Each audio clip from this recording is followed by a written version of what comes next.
तपाईहरु सबैलाई जय मसीह। जति पनि यो बाबुहरुको सेवामा हामी भेला भएका छौं र तपाईहरु सबैलाई जय मसीह। साथै अब हामी वचनतर्फ जाने छौं र वचनको लागि अलरेडी हामीलाई प्रार्थना गरिदिसक्नु भएको छ आनन्दज्यूले र हामी सोझै वचनतर्फ जाने छौं र आजको डेभोसनको लागि चाहिँ मैले उत्पत्ति 11 अध्याय 1 देखि 9 सम्मलाई लिएको छु। उत्पत्ति 11 अध्याय 1 देखि 9 सम्म। हुँदा त मैले सोचेको थिइनँ यो मंगलबार मेरै हुनेछ भनिकन र अस्ति सन्डे पनि मैले नै बोलेको र चाँडो फेरि मैले नै बोल्नु पर्छ भन्ने मलाई लागेको थिएन र सन्डे मात्र जब मैले त्यो हेरेँ र मेरै छ भन्दाखेरि चाहिँ वचन मेरै रहेछ भन्दाखेरि चाहिँ अलिकति म फेरि स्टडीमा रहनु पर्यो र म पढ्दैछु तपाईहरु सबैको निम्ति। तपाईहरुले फलो गर्न सक्नुहुन्छ।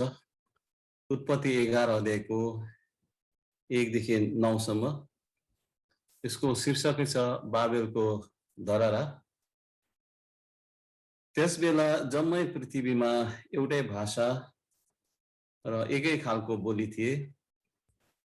मानिसहरू पूर्वतिर सर्दै जाँदा सिनार देशमा एउटा मैदान भेट्टाएर त्यहाँ बसोबास गरे।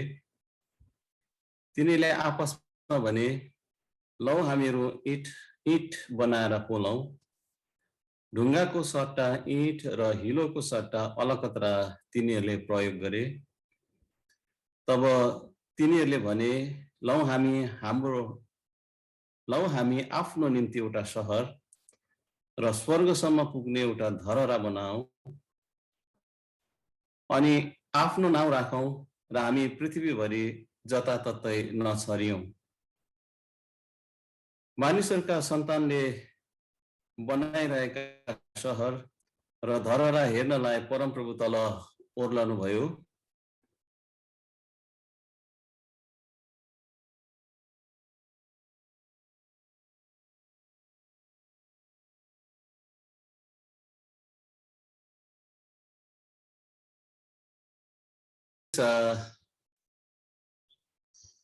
उपदेशको सायद विषय वस्तु चाहिँ यो हुन्छ होला कि हामीले डाइभर्सिटीको निम्ति पनि परमेश्वरलाई धन्यवाद दिनुपर्छ भन्ने। त्यो बाहेक अरु कुरा पनि हामी यहाँ हेर्ने छौं र यो बाबेल भन्ने जुन ठाउँ छ, जुन ठाउँको यहाँ कुरा गरिएको छ र पहिले चाहिँ यहाँ के भनेको छ, सिनार देश भनेको छ। सिनार देशको मैदान भेटाएर त्यही बसोबासो गरे भन्ने कुरा गरेको छ 2 पदमा। यो बाबेलको यो जग्गालाई चाहिँ सिनार देशको एउटा मैदान भनिकन यहाँनिर भनेको छ। तर यो बाबेल र बेबिलोन भन्ने जुन शब्द छ, हिब्रूमा चाहिँ एउटै शब्द छ र यो बाबेलबाट नै बेबिलोन आएको। तर यो होस् बाबेल होस् वा बेबिलोन, यो चाहिँ सेन्टर अफ ह्युमन सिभिलाइजेसन, मान्छेको मानव सभ्यताको एउटा केन्द्र हो। अनि यहाँनिर एउटा इन्ट्रेस्टिङ घटना अहिले हामीले पढ्यौं। हुन त यो खण्ड हामी धेरैचोटि पढिरहेका छौं, हामी सुनिरहेका छौं, यसबाट हामी उपदेशहरू पनि सुनेका छौं, आफैले हामीले यसलाई स्टडी पनि गरिरहेका छौं। अनि यहाँनिर एउटा इन्ट्रेस्टिङ घटना छ। अनि यही ठाउँमा चाहिँ परमेश्वरले चाहिँ मानिसहरूको भाषामा गडबडी ल्याइदिनु भएको थियो अनि उनीहरूलाई त्यो ठाउँबाट परमेश्वरले तितरबितर पारिदिनु भएको थियो, छरपष्टै उहाँले पारिदिनु भएको थियो। अनि कतिले यो घटनालाई पेन्टिकोस्टको दिनमा पनि पढ्ने गर्छन्, यो टेक्स्टलाई यो वचनलाई। अनि कतिले चाहिँ भन्छ यो घटना चाहिँ यो जुन वर्णन गरेको छ पेन्टिकोस्टको दिनमा यो पेन्टिकोस्टको दिनको घटना चाहिँ किन उनीहरूले पढ्छन् भनेदेखि पेन्टिकोस्टको दिनको घटना चाहिँ यो घटनाको रिभर्सल हो भन्ने कतिले सोच्छन्। अघि पेन्टिकोस्टको घटना चाहिँ यो घटनाको रिभर्सल हो भनिकन कति विश्वासीहरूले यसलाई लिङ्क गर्छन्, सोच्ने गर्छन्। अनि पेन्टिकोस्टको दिनमा हामीलाई थाहा छ कि त्यहाँ सबै विभिन्न भाषा बोल्नेहरूले चाहिँ आफ्नो आफ्नो भाषामा परमेश्वरको सुसमाचार सुने।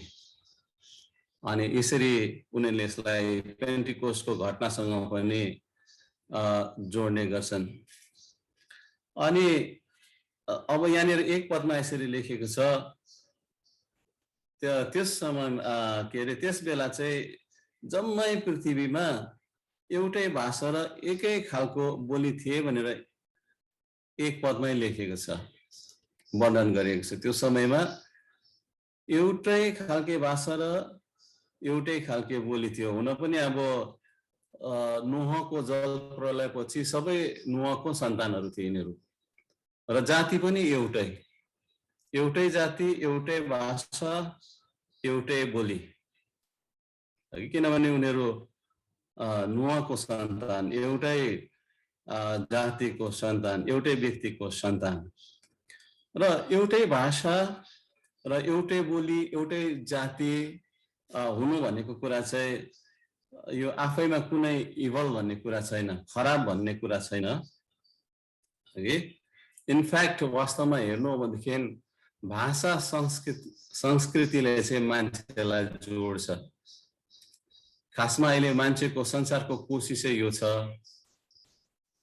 कि मान्छेलाई एक गर्नु, एउटै जग्गामा ल्याउनु। मान्छेको वास्तवमा कोसिस यो छ एकतामा ल्याउनु, र एउटै भाषा, एउटै बोली हुनु चाहिँ यो आफैमा इभल भन्ने कुरा छैन, खराबी भन्ने कुरा छैन। मैले भनिहालेँ वास्तवमा त भाषा संस्कृति त मान्छेलाई एक गराउँछ, एउटा युनिटी भन्ने कुरा ल्याउँछ। अनि एक भन्ने कुरा असल हो। तर यो घटनामा हामी के देख्छौँ भनेदेखि तर परमेश्वर चाहिँ मान्छेको एकता भन्दा पनि परमेश्वरले प्राथमिकता चाहिँ पहिला केलाई दिनुहुन्छ भने प्युरिटीलाई, पवित्रतालाई। अनि मान्छेले प्राथमिकता पहिला केलाई दिनुहुन्छ भनेदेखि अर्को कुरा आज्ञाकारितालाई। यो कुरा चाहिँ हामीले स्पष्ट बुझ्न पर्छ। युनिटी गुड हो, तर यो हाइएस्ट गुड होइन। तर परमेश्वरको प्युरिटी अनि परमेश्वरको ओबिडियन्स चाहिँ क्यारेक्टर अफ गड हो। यो चाहिँ हाइएस्ट क्वालिटी हो। यसै कारण परमेश्वर चाहिँ युनिटीसँग इन्ट्रेस्टेड हुनुहुन्न। कोही बेला युनिटी चाहिँ हाम्रो खिलाफ पनि जान सक्छ। म पछिबाट तपाईलाई एक्सप्लेन गर्दै जानेछु। अनि यहाँ परमेश्वर पनि मान्छेको युनिटीसँग चाहिँ इन्ट्रेस्टेड हुनुहुन्न थियो। तर परमेश्वर चाहिँ किन गडबडी ल्याउनु भयो? किनभने परमेश्वर चाहिँ उहाँको ओबिडियन्स अनि उहाँको प्युरिटीसँग उहाँ इन्ट्रेस्टेड हुनुहुन्थ्यो। उहाँले चाहिँ यसमा इन्ट्रेस्ट राख्नु भएको थियो। अनि परमेश्वर चाहिँ यो दुईवटा कुरामा चाहिँ विशेष हामीले याद गर्नुपर्छ। हामी ईसाईहरूसँग परमेश्वरले चाहिँ मानिसहरूसँग चाहिँ यो दुईटा कुरामा विशेष उहाँले इन्ट्रेस्ट राख्नुहुन्छ। एउटा प्युरिटी, एउटा ओबिडियन्स। अनि वास्तवमा हेर्न भनेदेखि त बाइबलले नै भन्छ कि भाषा चाहिँ परमेश्वरको अनुग्रहको वरदान। एक्ट्स 2 अध्यायमा पेन्टिकोस्टको दिनमा नै मानिसहरूले विभिन्न भाषामा बोले। यो परमेश्वरको पवित्र आत्माको अनुग्रहको वरदान हो, परमेश्वरको अनुग्रहको वरदान हो। र भाषा एउटा परमेश्वरले मानिसलाई दिनुभएको वरदान हो, एका दुस्रासँग सम्बन्ध राख्नको निम्ति, एका दोस्रासँग सम्पर्क बढाउनको निम्ति। तर मानिसहरू पतन भएको कारण, मानिसहरू फल भएको कारण चाहिँ, पतन भएको कारण चाहिँ आज परमेश्वरको अनुग्रहको वरदानलाई चाहिँ कोही बेला मानिसहरूले मिसयुज पनि गर्छ अनि मिसयुज गरी पठाउँछ। अनि यहाँ पनि यस्तै भयो। अघिसम्म जल प्रलयपछि उनीहरू पृथ्वीमा फैलिँदै जाँदै थिए। त्यहाँ हेर्नु भने अलिकति अगाडि हेर्नु भनेदेखि यो 11 अध्यायको अलिकति अगाडिको पदहरू पढ्नु हो भनेदेखि जल प्रलयपछि पनि मानिसहरू चाहिँ पृथ्वीमा फैलिँदै जाँदै थिए परमेश्वरको आज्ञा बमोजिममै। तर जब उनीहरू यो बाबेल भन्ने जग्गामा सिनार देशको यो मैदानमा आइपुगे, बाबेल अथवा यो बेबिलोन भन्ने जग्गामा पछिबाट नै त्यहाँनिर नै बेबिलोन बन्यो र तिनीहरूले एउटा टावर, एउटा धरहरा बनाउन लागे। अनि यो टावर पनि वास्तवमा प्राइमेरी इभल चाहिँ होइन। अघि मुख्य इभल चाहिँ टावर बनाउनुमा थिएन त्यति बेलाको मानिसहरूको। खराबी, दुष्टता चाहिँ त्यसमा थिएन। तर टावर बनाउनुको पछाडि जुन मकसद छ, मान्छेको इन्ट्रेस्ट अनि मान्छेको जुन उद्देश्य छ, त्यो पर्पज छ, त्यो चाहिँ यिनीहरूको खराब थिए। अनि त्यो चाहिँ खराबीको मुख्य जड हो। वास्तवमा टावर पनि प्राइमेरी इभल चाहिँ हामी भन्न सक्दैनौँ। मुख्य खराबी भनेर टावर बनाउनु चाहिँ मुख्य खराबी हो भन्ने कुरा हामी बुझ्न सक्छौँ। तर त्यसको मकसद, जुन इच्छामा, जुन पर्पजमा मानिसहरूले चाहिँ त्यो टावर बनाउँदै थिए, त्यो मकसद चाहिँ इभल थियो। हामी स्पष्ट त्यहाँ देख्न सक्दछौँ। सायद त्यो 4 पदतिर होला। 4 पदमा सबभन्दा पहिला त तिनीहरूले एउटा सहर बनाउन चाहन्थे, सिटी। उनीहरू ग्रुपमा बस्न चाहन्थे, सिभिलाइज हुँदै गयो, सिटीमा बस्न चाहन्थे, सुविधामा बस्न चाहन्थे, आरामको जीवन जिउन चाहन्थे। दोस्रो कुरा, तिनीहरूले टावर बनाउन चाहन्थे, धरहरा बनाउन चाहन्थे। तेस्रो कुरा, तिनीहरूले आफ्नो निम्ति नाम बनाउन चाहन्थे। चौथो कुरा, तिनीहरूले त्यही ठाउँमा बस्न चाहन्थे, पृथ्वीमा तितर-बितर भएर जान चाहँदैनथे। अनि यो कुराहरूबाट हामी यही देख्न सक्दछौँ कि अब चाहिँ उनीहरू एरोगेन्ट भएर गइरहेका थिए, अटेरी भएर गइरहेका थिए अनि अभिमानी भएका थिए। अनि उनीहरू अभिमानी, घमण्डी पनि भएका थिए। उनीहरूले आफ्नो नाम राख्न चाहन्थे, अघि आफ्नो नाम राख्न चाहन्थे। अनि अनआज्ञाकारी, डिसओबिडियन्स भन्ने कुरा त्यहाँ थियो, अनआज्ञाकारी।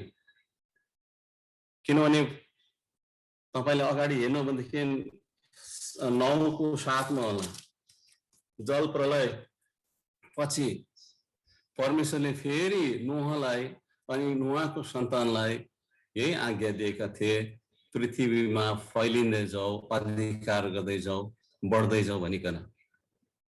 तर अब टावर बनाएर त्यही ठाउँमा बस्न चाहनु, एउटा सहर बनाएर अनि सुख सुविधामा बस्न चाहनु, यो चाहिँ एउटा परमेश्वरको विरुद्धमा रिबेलियन थियो। यो अनआज्ञाकारिता थियो, परमेश्वरको विरुद्धमा यो एउटा विरोध थियो। र उनीहरू फेरि अब परमेश्वरको क्रोध, विनाशको मुनि आएका थिए। अब यसको प्रतिफल त उनीहरूको विरोध है। उनीहरूले अब परमेश्वरलाई इन्कार गर्दैछ, अभिमानी भयो, अटेरी भयो, एरोगेन्स भन्ने कुरा उनीहरूमा आयो। वास्तवमा यो चाहिँ परमेश्वरलाई इन्कार गर्नु, अब परमेश्वरमा भरोसा नपर्नु हो। अनि आफूलाई नै आफ्नो नाम राख्नु भनेपछि अब परमेश्वरको ठाउँमा आफूलाई राख्नु हो।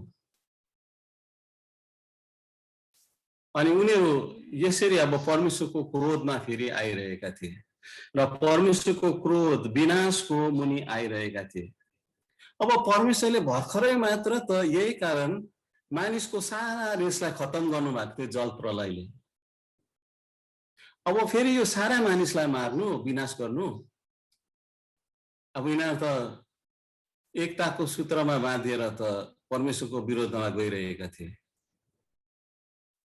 अब फेरि परमेश्वरले नाश गर्नु चाहेन तर यहाँ त परमेश्वरले अनुग्रह गरेको हामी देख्छौं अनि परमेश्वरले माथिबाट निउरेर हेर्नुभयो मान्छेले जति नै अग्लो गगन चुन्ने स्वर्ग छुने टावरै बनाए तापनि परमेश्वरले त माथिबाट निउरेर हेर्नुपर्छ परमेश्वरको निम्ति त्यो धुलोको कण जस्तो मात्र हो अनि परमेश्वर तल ओर्लेर आउनुभयो मानिसको कामलाई हेर्नको निम्ति अनि मानिसको फलको कारण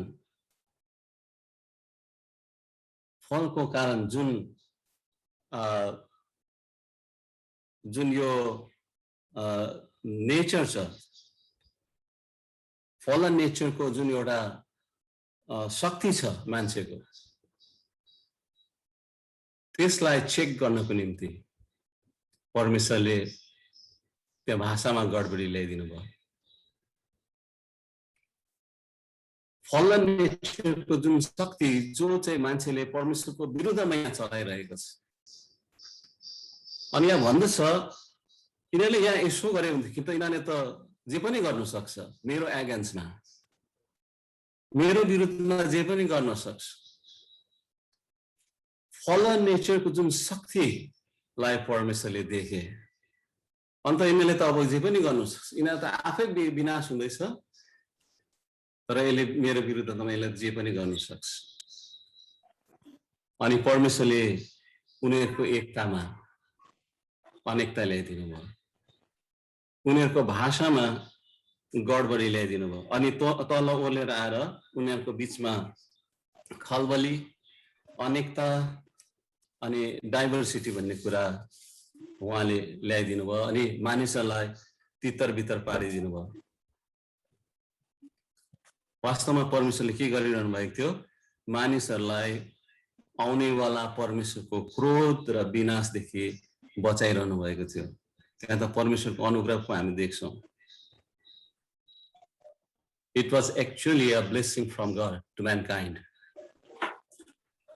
त्यो अनेकता चाहिँ मानिसहरूको निम्ति वास्तवमा ब्लेसिङ थियो यसैकारण आज मेरो विषय पनि त्यही हो खासमा हामी परमेश्वरलाई हाम्रो विभिन्नताको निम्ति डाइभर्सिटीको निम्ति पनि आज हामीले परमेश्वरलाई धन्यवाद दिनुपर्छ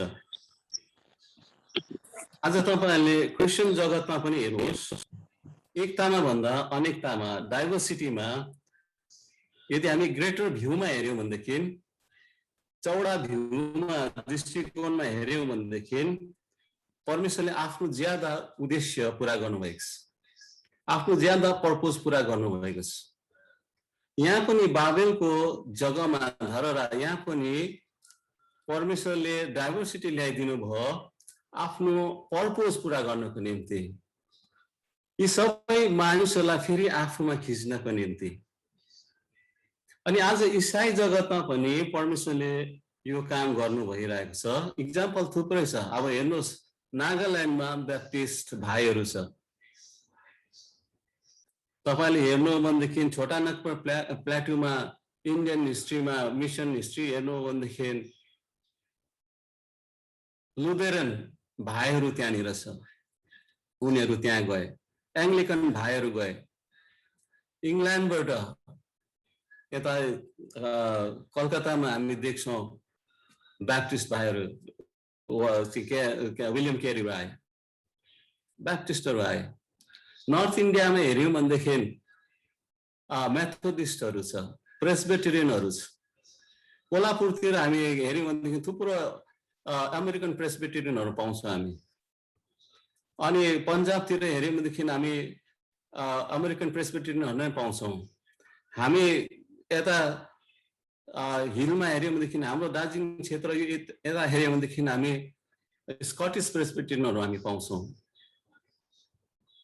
हेर्नुस् त आज सबै एक भएर एउटै ठाउँमा बसिरहेको भने यति थुप्रो काम हुने थिएन इन्डियामा यति थुप्रो आत्मा बाँच्ने थिएन तर यो डाइभर्सिटीमा त्यहाँ होडबाजी आयो। उनीहरूले आफ्नो आफ्नो एरिया बढाउन लागे, उनीहरूले आफ्नो आफ्नो कामलाई बढाउन लागे। जबसम्म विभाजन डाइभर्सिटी आउँदैन तबसम्म त्यहाँ होडबाजी हुँदैन प्रियहरू। अनि त्यो समयमा पनि यसरी ब्याप्टिस्ट भाइहरू नागाल्यान्डमा भए, मैले थुप्रो तपाईलाई एक्जाम्पल दिएँ। उनीहरू आफ्नो आफ्नो एरियामा यसरी परमेश्वरको काम गर्नको निम्ति, आफ्नो काम क्षेत्र बढाउनको निम्ति उनीहरू गए।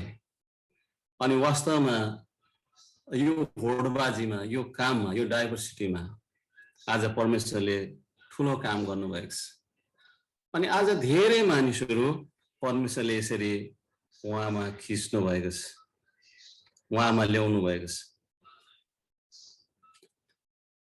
र क्रिस्चियन जगतमा पनि हेर्यो भनेदेखि हामी यो कुरालाई बिगर भ्यूमा हेर्नुपर्छ। हामी जो विश्वासी लिडरहरू छौँ, हामीले बिगर भ्यूमा हेर्नुपर्छ। अनि किन हामी एक छैन, एउटा क्रिस्चियन भएर पनि डिनोमिनेसन कोही बेला हामीलाई प्रश्न गर्छ, मण्डलीको मान्छेले प्रश्न गर्छ, किन यति बिघ्न डिनोमिनेसन भएको होला, किन क्रिस्चियनमा किन आफ्नो आफ्नो सिद्धान्त भएको होला, किन आफ्नो आफ्नो किन इन्ट्रेस्ट भएको होला। यो हाम्रो काम होइन प्रियहरू, यो हाम्रो विचार, यो परमेश्वरको एउटा उद्देश्य र इच्छा पनि हो। अनि परमेश्वरले यसरी र डाइभर्सिटीबाट क्रिस्चियन जगतमा पनि यति बिघ्न काम परमेश्वरले यसरी गर्नुभएको छ। अनि आफ्नो उद्देश्य चाहिँ उहाँले पुरा गरिरहनु भएको छ। वास्तवमा यो संसारको मण्डली चाहिँ टेम्पोररी हो, उहाँको मण्डली। हामी यो संसारको मण्डलीको निम्ति हामी आफ्नो संसारको मण्डली भन्छौँ, संसारको मण्डलीसँग हामी जोडिएका छौँ। हो, हामीले आफ्नो मण्डलीलाई प्रेम गर्नुपर्छ, हाम्रो मण्डलीको पनि ख्याल गर्नुपर्छ। तर वास्तवमा यो कुरा बुझ्नुपर्छ, हामी चाहिँ ग्रेटर मण्डली अनि पर्फेक्ट मण्डलीको निम्ति हामी निर्माण भइरहेका छौँ। अनि यो सबै डिनोमिनेसन, सबै क्षेत्रबाट चाहिँ परमेश्वरले उहाँले आफ्नो सिङ्गो मण्डली, त्यो आत्मिक मण्डली अनि पर्फेक्ट मण्डली उहाँले निर्माण गरिरहनु भएको छ। तर संसारमा चाहिँ हाम्रै फलको कारण, ईसाई त हौँ तर त्यो पापी नेचर त हामीमा छ नि त, त्यसै कारण हाम्रोमा डाइभर्सिटी छ। तर परमेश्वरले यो डाइभर्सिटीलाई पनि उहाँले आफ्नो उद्देश्य पुरा गर्नलाई चलाइरहनु भएको छ। हाम्रोमा डाइभर्सिटी भएको कारण हाम्रो होडबाजी छ हाम्रो कामहरूमा पनि, उत्साहित भएर यसै कारण हामी काम गरिरहेका छौँ। अनि यसबाट परमेश्वरले आफ्नो उद्देश्य पुरा गरिरहनु भएको छ। एउटा सबैभन्दा असल उदाहरण त हाम्रै युसिएनआईको छ। तपाईहरु नयाँहरूलाई कतिजनालाई थाहा छैन, तर हामी सुरुदेखि यो चर्चहरुमा भएको कारण यो कुरा हामीलाई थाहा छ। सबैभन्दा पहिला युसिएनआई थियो, 1924 मै गठन भएको। ईएससी पनि सँगसँगै भएको, अनि हामी युसिएनआईमा थियौं। तर 1970 मा हामी सिएनआईमा गयौं। 93 सम्म हामी बस्यौं सिएनआईमा। झन्डै करिबन 20-22 वर्ष हामी बस्यौं होला, 20 वर्ष जस्तो सिएनआईमा बस्यौं। अनि मान्छेले त बाहिरबाट भन्छ कस्तो ईसाईमा मेल नभएको, किन ईसाईमा विभाजन आएको, किन उनीहरू एउटै ईसाई भएर पनि किन एउटै प्लेटफर्ममा उभिन नसकेको। अनि मान्छे त सजिलै दोष पनि लाउँछ, कोही बेला हामी आफै पनि दोष लगाइरहेको हुन्छौँ। कस्तो ईसाई भएर क्रिस्चियन भएर किन एकतामा आउन नसकेको भनिकन कोही बेला हामी आफैहरू पनि गरिरहेका हुन्छौँ। तर रहस्य अर्कै छ, बुझ्न हो भनेदेखि म्याटर अर्कै छ। वास्तवमा बाहिरबाट हेर्दा हामी देख्दैनौँ।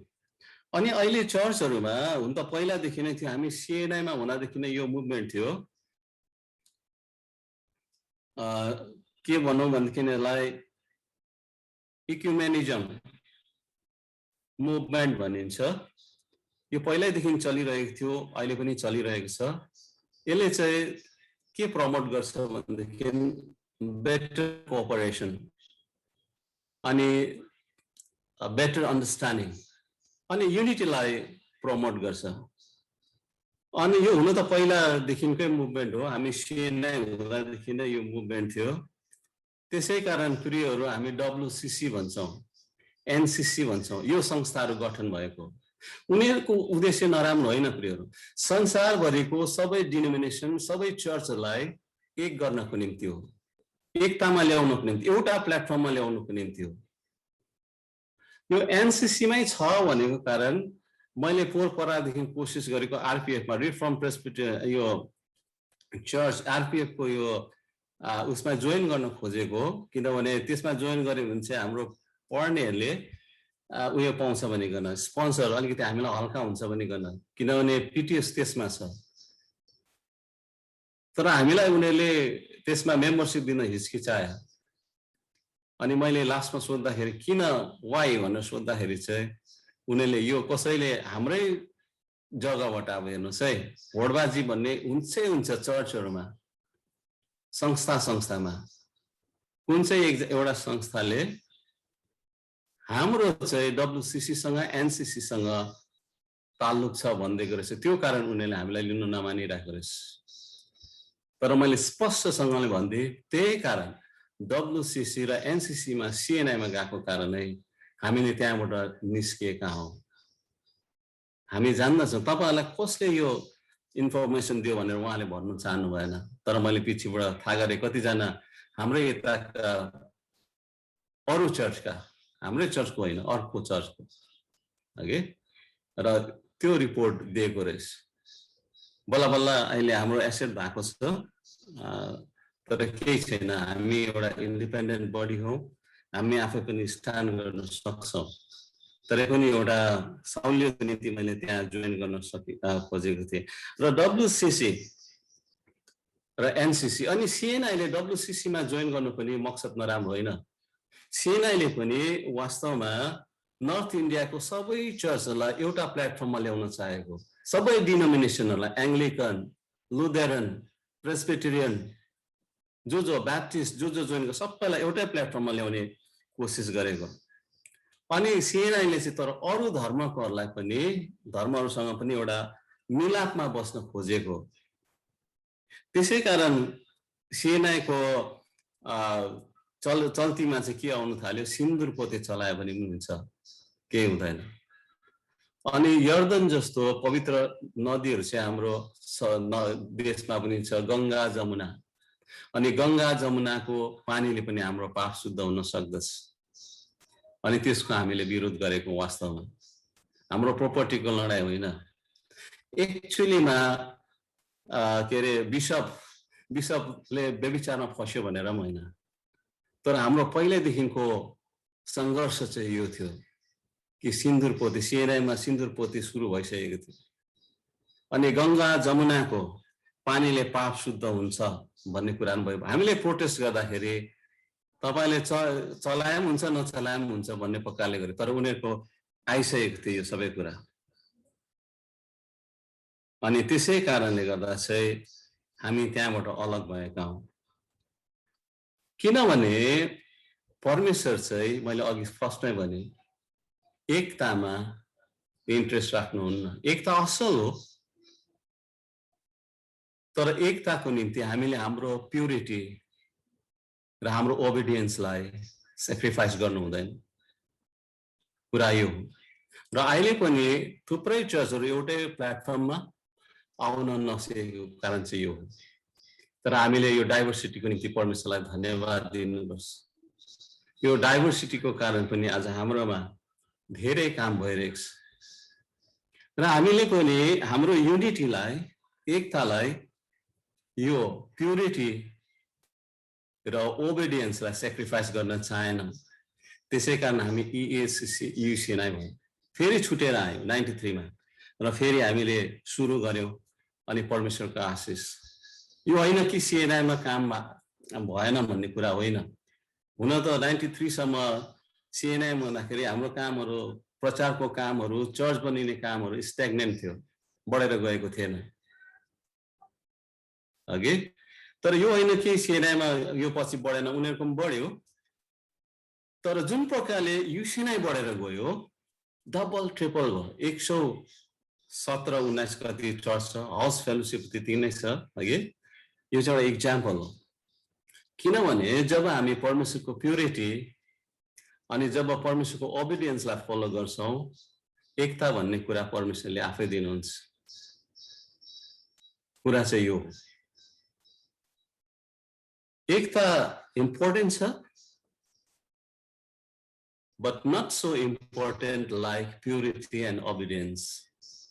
त्यसै कारण हामी जति पनि लिडरहरु छौं हुन त कति मान्छेले एकताको निम्ति सेक्रिफाइसै गर्छन् तर हामीले चाहिँ एकदमै सचेतसँगले सोच्न पर्छ कि हामीले चाहिँ प्युरिटी र हाम्रो ओबिडियन्सलाई चाहिँ सेक्रिफाइस गर्नु हुँदैन युनिटीको निम्ति हगि र हाम्रो क्षेत्रहरुमा पनि ज्यादा काम भयो फेरि अलिकति यो युनिटीको कुरा गर्दाखेरि चाहिँ म यो पनि भन्दिनु पर्यो तपाईहरुलाई चर्च अलिकति भिन्न नै हो एनजीओहरु भन्दाखेरि अनि मिनिस्ट्रीहरु भन्दाखेरि किन भिन्दै हो भन्दाखेरि चाहिँ चर्चमा चाहिँ चर्च लिडरशिपमा चाहिँ अलिकति होशियार हुनुपर्छ किनभने सारा मण्डलीको मान्छेहरु जति पनि मण्डली भरेको मान्छेले चाहिँ लिडरशिपमा डिपेन्ड गरेको हुन्छ अनि हामीले यो कुरालाई चाहिँ एकदमै याद गरेको हुनुपर्छ हामीले चर्चलाई चाहिँ ठीक बाटोमा मानिसहरूलाई चाहिँ प्युरिटी अनि यो ठीक ओबिडियन्स भन्ने कुरामा अनि परमेश्वरको सत्य बाटोमा डोराउनु पर्छ अनि कतिवटा कुरामा हामी कम्प्रोमाइज गर्न सक्दैनौं किनभने चर्चको चाहिँ एउटा आफ्नो के भनौं सिद्धान्त हुन्छ एउटा टिचिङमा अडेको हुन्छ फेरि एउटा कमिटी हुन्छ फेरि हाम्रो प्रेस्बिटेरियन चर्च चाहिँ नयाँ करारको जुन प्रेरितमा नयाँ करारको जुन प्रेरितहरुको जुन शिक्षा अनुसार बेस छ परिषद छ हाम्रो यरुशलेमको परिषद जस्तै हाम्रो काउन्सिल छ हाम्रो कक्सेसन छ हाम्रो एल्डर्सहरु छ पास्टर पनि एल्डरै हो वास्तवमा तर टिचिङ एल्डर हो पास्टरहरु चाहिँ रुल बाइ एल्डर्स डेमोक्रेटिक तर रिप्रेजेन्टेटिभ हो हाम्रो र हामीले मोनोपोली गर्न सक्दैनौं मैले तपाईहरुले मलाई देख्नुहुन्न अरु प्लेटफर्महरुमा म कतिवटा मिल्ने जहाँ चाहिँ हामीलाई समस्या हुँदैन अनि जुन संस्थाहरुसँग मिलेर काम गर्दाखेरि काँधमा काँध जोडाएर काम गर्दाखेरि समस्या हुँदैन त्यो संस्थाहरुमा मात्रै हामी जोडेर काम गरिरहेका छौं किनभने लिमिटेसन छ अनि म जता पाए त्यता पनि जान सक्दैन तर यो फ्रीडम चाहिँ पेन्टिकोस्टल चर्चहरुमा छ किनभने उनीहरु चाहिँ अल इन जो पास्टर छ उसैको अधीनमा हुन्छ सबै कुरा र उनीहरुले जुन संस्थासँग पनि काम गर्न सक्छ जुनै उलाई मन पर्यो भने जुनै क्षेत्रमा पनि उनीहरु सजिलै जोइन हुन सक्छ पेन्टिकोस्टल चर्चहरुमा चाहिँ त्यो सेटअप छैन अनि एनजीओहरुमा पनि त्यो छैन अनि मिनिस्ट्रीहरुमा पनि यो यसमा तपाईहरु फ्रीडम हुन्छ मिनिस्ट्रीले त झन् अब जो मिनिस्ट्रीमा तपाईहरु हुन्छ तपाईहरु त सबै चर्चसँग मिलेरै काम गर्नुपर्छ र त्यसकारण तपाईहरुलाई त्यो प्लेटफर्ममा जानु सजिलो पर्छ तर हामी कति चर्चमा चाहिँ विशेष हाम्रो चर्चहरुमा चाहिँ यो कुराले बाँधेको कारणले गर्दाखेरि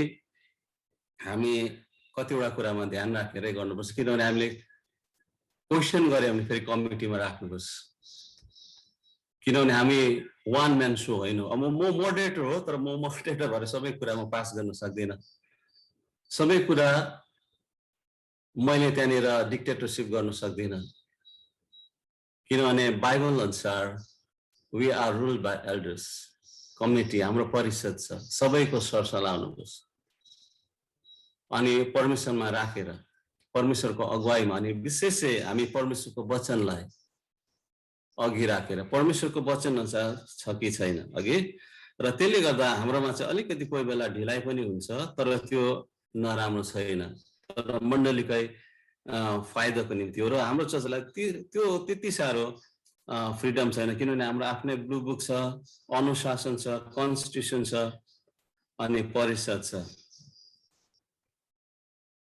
तर कति चर्चहरु मैले भनिहालेँ पेन्टिकोस्टल चर्चहरु अर्गनाइजेसनहरु र यो चाहिँ तपाईहरुमा फ्रीडम छ र तपाईहरुले सजिलैसँगले तपाईहरुले अर्गनाइज पनि गर्न सक्नुहुन्छ यो चाहिँ तपाईहरुले बुझ्नुपर्छ तर यसको मतलब यो हैन कि हामी अरूसँग मिलेर काम गर्न सक्दैनौँ भन्ने कुरा होइन।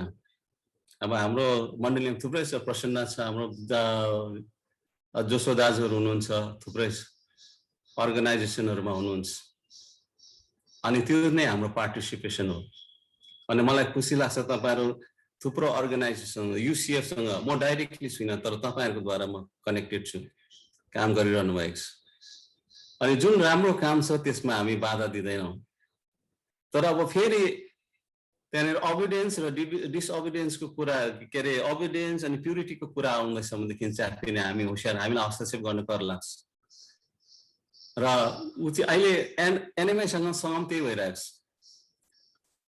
एनएमएसआईको प्रब्लम छ, जोन्सन बिचारा यहाँ छ, तर जोन्सन एउटा संस्थाभित्र पनि उनीहरूको यति बिघ्न समस्या छ। अनि म त कोही बेला एनएमएसआईलाई छोड्दिउँ कि जस्तो पनि लाग्दैछ।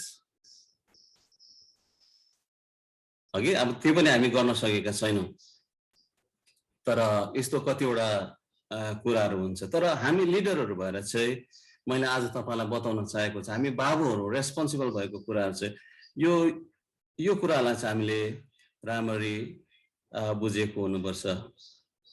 र हामीले युनिटी भन्दाखेरि हाम्रो प्युरिटी अनि हाम्रो ओबिडियन्स टु गड त्यसलाई चाहिँ सेक्रिफाइस गर्नुहुन्न। अनि मैले भनिहालेँ प्युरिटी एन्ड ओबिडियन्स भन्ने चाहिँ परमेश्वरको एउटा क्यारेक्टर हो, अनि त्यसलाई चाहिँ हामीले प्राथमिकता दिनुपर्छ। अनि समग्रमा भन्नुपर्दा म अन्त गर्दैछु, हामी संसारमा काम गर्दैछौँ, हामी संसारमा सबै नै हामी सेवा नै गर्दैछौँ। तर एउटा क्वेसन चाहिँ हामी आज याद गरौँ, आजको पाठ अनुसार हामीले केही न केही हामीले पनि निर्माण त गर्दैछौँ। हामीले कस्तो खालको टावर चाहिँ बनाउँदैछौँ? वा म अहिले बोल्दाखेरि मैले एसीसी को टावर पो बनाउँदैछु कि या मलाई त्यसमा पनि डर लाग्दैछ आज तपाईहरुसँग बोल्दाखेरि पनि। बा मैले युसिएनआई को टावर पो बनाउँदैछु कि। अब मैले त्यो ठाउँमा चाहिँ परमेश्वरलाई राखिन भनेदेखि हामी जे पनि बिल्डअप गर्दैछौँ, तर त्यहाँ चाहिँ परमेश्वरलाई नराखेर मैले मेरो संस्थाको मेरो चर्चको टावर बनाउँदैछु भनेदेखि चाहिँ अनेकता आएको नै बेस्ट हो, डाइभर्सिटी आएको नै बेस्ट हो। किनभने त्यसले चाहिँ परमेश्वरको उद्देश्यलाई पूरा गर्दछ। सिएनआईमा हुँदा हामी एकतामा थियौँ नि, त्यति बेला पनि राम्रो काम भइरहेको थियो। तर मलाई लाग्छ त्यो परमेश्वरले नै ल्याउनु भएको अनेकता हो, डाइभर्सिटी हो। किनभने त्यहाँनिर उनीहरूले आफ्नो साम्राज्य टावर बिल्डअप गरिरहेको थियो। अनि परमेश्वरको मुख्य कुरा जुन एकता परमेश्वरको जुन प्युरिटी छ, शुद्धता भन्ने कुरा, अनि परमेश्वरको ओबिडियन्स भन्ने कुरा, सुसमाचार नसुनाए पनि भन्छ भन्ने कुरा आइरहेको थियो सिएनआईमा हुँदा। अब सुनाउनु पर्दैन, सबै धर्म एउटै हो भन्न जस्तो गरिरहेको थियो। डब्लुसीसी को पोलिसी नै त्यही हो नि त, सर्वधर्म एउटै हो, सबै एउटै हो भन्ने कुरा। अनि त्यसै कारण परमेश्वरले विभाजन ल्याइदिनु भयो। विभाजन हुँदाखेरि हो धेरै कुराहरू भयो, धेरै कुरा भयो, धेरै नराम्रो कुरा पनि भयो, तर परमेश्वरले नै यो आउन दिनुभयो डाइभर्सिटी। अनि त्यसको निम्ति पनि हामीले धन्यवाद दिनुपर्छ। तर हामी परमेश्वरको प्युरिटी र परमेश्वरको ओबिडियन्सलाई पालन गर्नेहरू भयौँ। र अझ पनि हामी सेवा गर्दैछौँ, जे पनि गर्दैछौँ, सेवाकाई गर्दैछौँ। तर अब परमेश्वरको भन्दा हाम्रो सेवाकाईको र हाम्रो चर्चहरूको फेरि टावर बनिन थाल्यो भनेदेखि चाहिँ त्यो अलिक समस्या हुन्छ फेरि। त्यसले गर्दा हामी लिडर्सहरू हामी होशियारी हुनुपर्छ। हामी वाट्सएपहरू चलाउँछौँ, फेसबुकहरू चलाउँछौँ, मेसेन्जरहरू चलाउँछौँ, ज्यादा हामी परमेश्वरलाई प्राथमिकता दिउँ। मेरो भन्ने कुरा चाहिँ ज्यादा हामी परमेश्वरको प्रेज गरौँ। म त मेरो वर्कर्सहरूलाई भन्ने गर्छु, अनि विशेष त जति पनि छ हो हामीले रिपोर्ट दिनुपर्छ, तर रिपोर्टमा पनि तिमीले आफ्नो चाहिँ नगर है, परमेश्वरको बढी बढाइ गर। हामी होशियारी हुनुपर्छ। अनि जे पनि निर्माण गर्दैछौँ त्यसमा चाहिँ परमेश्वरलाई प्राथमिकता दिनुपर्छ। अनि साँचो एकता चाहिँ परमेश्वरले नै दिनुहुन्छ, अनि यीशु ख्रीष्टले मात्र पोसिबल, यीशु ख्रीष्टमा मात्र छ। अनि त्यो एकतामा चाहिँ परमेश्वर इन्ट्रेस्टेड हुनुहुन्छ। येशू ख्रीष्ट जसले चाहिँ हामीलाई परमेश्वरसँग जोड्नुहुन्छ। अनि सबैभन्दा पहिला चाहिँ मानिस र परमेश्वरको एकतामा, मेरो र परमेश्वरको एकतामा उहाँ इन्ट्रेस्टेड हुनुहुन्छ। परमेश्वर अनि तपाईको एकतासँग इन्ट्रेस्टेड हुनुहुन्छ। अनि परमेश्वर र तपाईको एकता चाहिँ एकदम राम्रो भयो भनेदेखि, जोडियो भनेदेखि चाहिँ तपाईले प्राथमिकता परमेश्वरलाई दिनुहुन्छ। तपाईले जे पनि काम गर्नुहुन्छ परमेश्वरलाई नै प्राथमिकता दिनुहुन्छ। अनि तपाईहरुको साथमा भएको मानिससँगको एकतामा पनि एउटा ब्यालेन्स आउँछ। हामी के को लागि काम गर्दैछौँ अनि कसरी अगाडि बढ्नु पर्ने रहेछ। यसै कारण आज हाम्रो बीचमा अनेकता देख्दाखेरि हामी हताश पनि नहौं, हामी परमेश्वरलाई नै धन्यवाद दिउँ। अनि यो डाइभर्सिटीको निम्ति पनि आज संसारमा यति बिघ्न डाइभर्सिटी छ, अनेकता भन्ने कुरा छ, तर वास्तवमा परमेश्वरले यो कुरालाई पनि हाम्रो फाइदाको निम्ति, भलाइको निम्ति उहाँले काम गरिरहनु भएको छ। र हामी परमेश्वरलाई हाम्रो डाइभर्सिटीको निम्ति परमेश्वरलाई हामी धन्यवाद दिउँ। अनि परमेश्वर चाहिँ बरु हामीसँगको सम्बन्धमा, परमेश्वर अनि म, येशू ख्रीष्ट अनि म, यो सम्बन्धमा ज्यादा इन्ट्रेस्ट राख्नुहुन्छ। अनि उहाँको प्युरिटी, हामीले कतिको उहाँको शुद्धतालाई पालन, उहाँले त वचन भन्दछ तिमीहरू पवित्र हो जैसे परमेश्वर पवित्र हुनुहुन्छ। अनि ओबिडियन्स, परमेश्वरको वचनको पालन, परमेश्वरको वचनको पालन चाहिँ आज एकदमै मुख्य छ। र आमेन। परमेश्वरले, मैले अलिक समय ज्यादा लिए होला, मलाई माफ गर्नुहोस्, तर मलाई मुख्य लागेर आज यो कुरा तपाईहरुको समक्षमा राखे। हामीले बुझ्नुपर्छ यो कुरालाई भनिकन, एउटा ब्यालेन्स रूपमा नै हेर्नुपर्छ भनिकन र तपाईहरुको समक्षमा राखेर परमेश्वरले तपाईहरु सबैलाई प्रशस्त आशीष दिउन्। सानो प्रार्थना गरौँ। प्रभु तपाईलाई धन्यवाद छ यो समयको निम्ति, यो वचनको निम्ति। आज तपाईको वचनले नै हामीलाई मार्गदर्शन गर्दै लानुहोस्।